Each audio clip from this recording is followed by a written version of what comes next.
भूमि सर्वे तो गरीबों के लिए बेदखली की तलवार है और आम लोगों के लिए भी उनको परेशान करने वाला कदम है। कैसे लैंड सर्वे को रोकेंगे? सरकार ने रुख साफ कर दिया है कि भाई वो बिल्कुल, हमें लगता है कि सरकार अगर जनता के रुख के खिलाफ हो तो सरकार रहेगी नहीं। मोदी जैसे घमंडी नेता को भी 3 कृषि कानून को वापस लेने पड़े हैं और नीतीश कुमार और मोदी जी मिलकर के बिहार में अगर सोच रहे हैं, गिरिराज सिंह भी यात्रा पर हैं, उनकी यात्रा को कैसे? वो संविधान विरोधी यात्रा है। संविधान विरोधी है। बिल्कुल बिल्कुल बिल्कुल।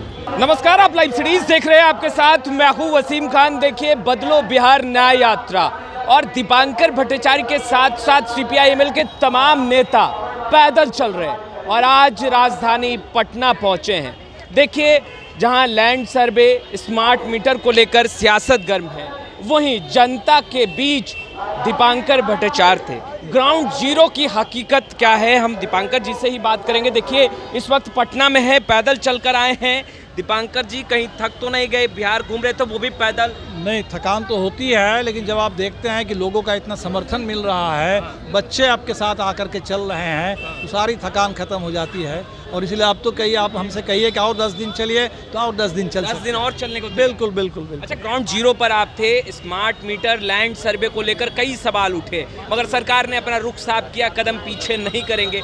दीपांकर जी, आप ग्राउंड जीरो पर थे, जनता से क्या बातचीत हुई है? देखिए, जनता तो लैंड सर्वे को लेके पूरा बिहार असुरक्षित है, क्योंकि ज़मीन का कागज़ बहुत सारे लोगों के पास नहीं है, गरीबों के पास तो है ही नहीं। और जिन घरों में पीढ़ी दर पीढ़ी ज़मीन बढ़ती चली गई, लेकिन उस तरह से कोई कानूनी बंटवारा नहीं हुआ, किन्हीं के पास नहीं है। तो जो NRC को लेकर के असम में जिस तरीके का अफरा तफरी का माहौल था, सारे लोग कागज़ जुटाने की कोशिश कर रहे थे और पूरा भ्रष्टाचार चल रहा था, यहाँ भ्रष्टाचार का बाजार गर्म है। तो भूमि सर्वे तो गरीबों के लिए बेदखली की तलवार है और आम लोगों के लिए भी उनको परेशान करने वाला कदम है। और इस समय पर जो तर्क दिए गए कि जो भाई भाई में हिंसा हो जाती थी, खूनी खेल हो जाता था, रंजिश हो जाती थी, लैंड सर्वे हो जाने के बाद ये सब चीज़ें नहीं और बढ़ेगा, वो और बढ़ेगा। लैंड सर्वे के दौर में और नवादा में जो आपने देखा कि 34 दलित घरों को जला दिया गया, किस लिए? वो 1966 से वहाँ 15 एकड़ ज़मीन पर 80 घर के लोग बसे हुए हैं, उनको वहाँ से बेदखल करने के लिए। तो ज़मीन से गरीबों को बेदखल करने और ज़मीन का जो कारोबार करने वाले लोग हैं, रियल एस्टेट लॉबी है, उनको ज़मीन चाहिए। सरकार को लैंड बैंक चाहिए, लैंड बैंक बना करके कॉरपोरेट को देना है और गरीब जाए भाड़ में। तो इसीलिए ये पूरे लैंड सर्वे बिहार के गरीबों के खिलाफ बड़ी साजिश है। और तमाम लोग जो थोड़ा बहुत भी ज़मीन रखने वाले लोग हैं, इस समय देखिए ज़मीन पर सबकी नज़र है। किसानों की ज़मीन छीनने के लिए कृषि कानून बनाए गए थे, वक्फ बोर्ड अधिनियम लाया गया कि वक्फ बोर्ड के पास भी जो सामुदायिक काम के लिए, सामूहिक काम के लिए ज़मीन है, उस ज़मीन पर किसी तरह कब्जा कर लिया जाए। इसी तरह बिहार के गरीबों की ज़मीन छीनने के लिए लैंड सर्वे आया है और हमने तो साफ कहा है कि पहले गरीब जहाँ बसे हैं, उस ज़मीन का पर्चा गरीब को मिले। जो नीतीश जी ने खुद कहा था, हम 5 डिसमिल ज़मीन देंगे गरीब को, भूमिहीनों को, पहले 2, उसके बाद भूमि सर्वे कराना। कैसे लैंड सर्वे को रोकेंगे? सरकार ने रुख साफ कर दिया है कि भाई वो बिल्कुल, हमें लगता है कि सरकार अगर जनता के रुख के खिलाफ हो तो सरकार रहेगी नहीं। सरकार नहीं रहेगी? बिल्कुल नहीं रहेगी, बिल्कुल नहीं रहेगी। जो सरकार ये सोच ले कि हमने जो तय कर लिया वही फाइनल है और जनता की बातों का कोई मतलब नहीं है, ऐसे घमंडी सरकार नहीं चल सकती। मोदी जैसे घमंडी नेता को भी 3 कृषि कानून को वापस लेने पड़े हैं और नीतीश कुमार और मोदी जी मिलकर के बिहार में अगर सोच रहे हैं कि बुलडोजर चला देंगे, स्मार्ट मीटर थोप देंगे, कुछ भी कर देंगे, ये नहीं है। बिहार बर्दाश्त करने के लिए बिल्कुल तैयार नहीं है। स्मार्ट मीटर को लेकर आप लोग लगातार आवाज़ बुलंद करते रहे हैं, मगर जो तर्क दिया गया और कहा गया कि आप लोग बिहार को आगे नहीं बढ़ता देखना चाहते, नए नए तकनीकों से बिहार की जनता जुड़ रही है और यही कारण है कि आप लोगों को पेट में दर्द हो रहा है। आप कह रहे हैं कि भाई स्मार्ट मीटर जो है कुछ चुस्पा है। अब आप बताइए, स्मार्ट मीटर का मतलब हुआ कि पहले पैसा दो, बिजली बाद में बल्ब जलाना, बल्ब बाद में जलाओ, पंखा बाद में चलाओ, पहले पैसा दे दो, यही ना स्मार्ट मीटर हुआ। और लोग ये कह रहे हैं कि पहले हम जो पैसा दे देंगे, तो पहले जो महीने का बिल होता था, अब दिख रहा है कि 7 दिन में, 10 दिन में। ये मीटर तो इतना स्मार्ट है कि हर 7 दिन में, 10 दिन में रिचार्ज मांगता है, इतना तेज भाग रहा है। बिहार में लोगों ने हमें जो कहा कि सरकार कहते हैं कि बिहार आगे बढ़ रहा है, सिर्फ 3 चीज़ आगे बढ़ रही है। एक है लूट, जो पुल टूट रहे हैं, तटबंध टूट रहा है, भ्रष्टाचार का वो तेज़ी से विकास हुआ है। एक है अपराध, तो चाहे दलितों पर हिंसा हो, मुस्लिम समुदाय के ऊपर हिंसा हो, महिलाओं के साथ हो हिंसा और अपराध, और तीसरा है स्मार्ट मीटर जो सबसे तेज भाग रहा है। उदाहरण में मोबाइल भी तो सरकार उदाहरण स्वरूप मोबाइल बता रही है कि मोबाइल में तो रिचार्ज करते हैं ना पहले। हाँ, तो मोबाइल में पहले जो रिचार्ज करते हैं, अभी देखिए मोबाइल को लेके भी लोग क्या कह रहे हैं कि वो जो BSNL का मोबाइल को कब्जा कर लिया जियो ने, और जैसे उसकी मोनोपोली आ गई, उसके हाथ मोनोपोली आने के बाद वो लगातार रेट बढ़ा रहे हैं। तो बिजली के सवाल पर अभी स्मार्ट मीटर का मसला वो जनता का तकनीक नहीं है, वो तो है बिहार नीतीश जी का अधिकारी, नीतीश जी का अधिकारी जो स्मार्ट मीटर के पूरे घोटाले में शामिल है।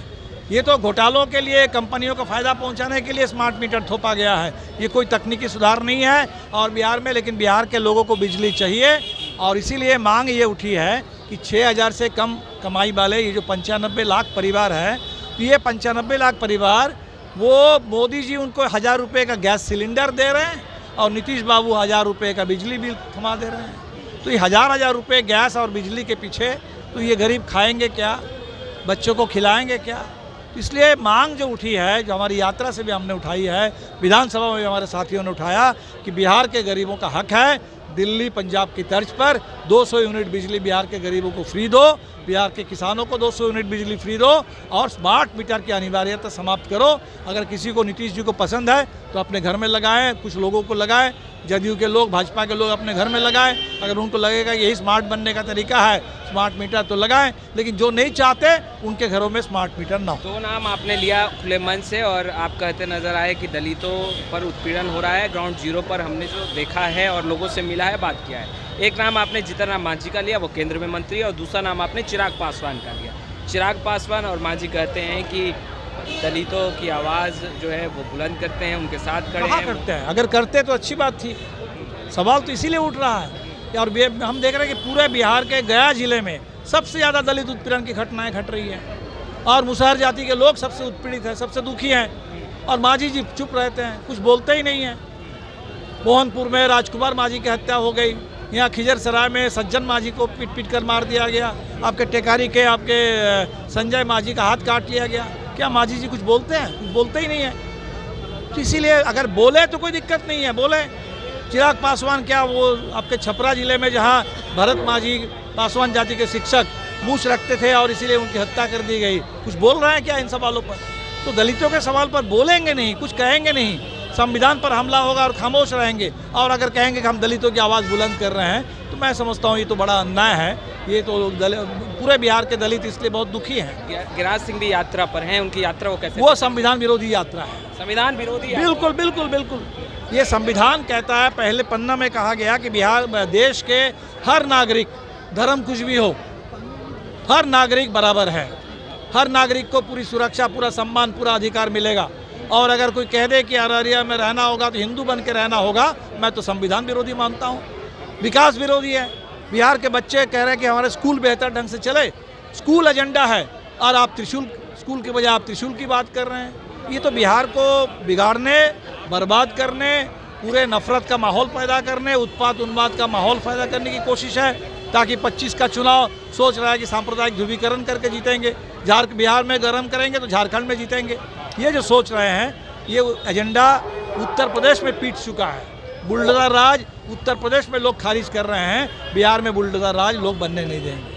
तो आपने सुना दीपांकर जी को, देखिए नवादा से पद यात्रा की शुरुआत की थी और देखिए इस वक्त तमाम जो CPI-ML के नेता हैं, कार्यकर्ता हैं, वो मौजूद हैं। देखिए अमरजीत कुशवाहा जो कि विधायक हैं, राजा राम जी जो कि सांसद हैं, इस ओर अगर आप देखें तो गोपाल रविदास जी हैं, उनके बगल में दीपांकर जी, देखिए शकील अहमद खान हैं और कई वरिष्ठ नेता इसी तरीके से हैं। और ये तमाम जो नेता हैं, इन्होंने वाहन का प्रयोग नहीं किया है, पैदल ही चलकर पटना आए हैं। तमाम लोगों से भी बातचीत करेंगे, मगर आपने दीपांकर भट्टाचार्य को सुना क्या कुछ कह रहे थे। लैंड सर्वे स्मार्ट मीटर को साफ तौर पर कहीं ना कहीं जनता विरोधी फैसला बताया है। फिलहाल इस वीडियो में इतना ही, आपका बहुत बहुत शुक्रिया।